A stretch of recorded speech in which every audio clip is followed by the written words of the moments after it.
আমাকে সহ গালিগালাজ অকথ্য ভাষায়, একেবারে অকথ্য অশ্রাব্য ভাষায় গালিগালাজ।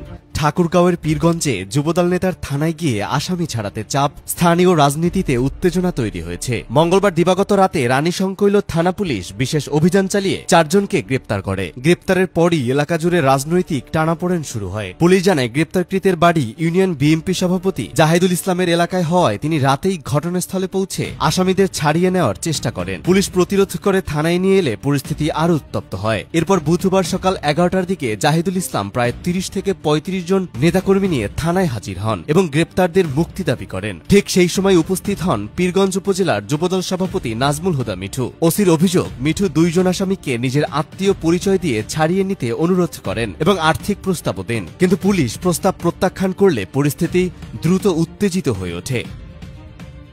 পরে মিঠু ও তার সঙ্গে থাকা নেতাকর্মীরা থানার ওসি, সেকেন্ড অফিসার সহ উপস্থিত পুলিশ সদস্যদের অশ্রাব্য ভাষায় গালিগালাজ করেন। ওসি দাবি করেন, তারা বলছিল বাইরে গেলে ঠ্যাং ভেঙে দেব, থানা উড়িয়ে দেব, কিভাবে চাকরি করো তা দেখে নেব, এমন ভাষায় তাদেরকে হুমকি দেওয়া হয়। পুলিশ ঘটনাটি তাৎক্ষণিকভাবে ঊর্ধ্বতন কর্মকর্তাদের জানিয়েছে। অন্যদিকে যুবদল নেতা মিঠু অভিযোগ অস্বীকার করে বলেন, গ্রেপ্তারদের একজন তার ব্যবসায়িক পার্টনার, তাই তিনি থানায় গিয়েছিলেন। হুমকি বা চাপ দেওয়ার বিষয়টি তিনি মিথ্যা বলে দাবি করেছেন। ঠাকুরগাঁও পুলিশ সুপার শেখ জাহিদুল ইসলাম বলেন, থানায় এমন আচরণ অত্যন্ত দুঃখজনক। আমরা জিডি করেছি এবং তদন্ত চলছে। এখন দেখার বিষয় তদন্তের ফলাফলে কি আসে এবং এই ঘটনার রাজনৈতিক প্রভাব কতদূর গড়ায়।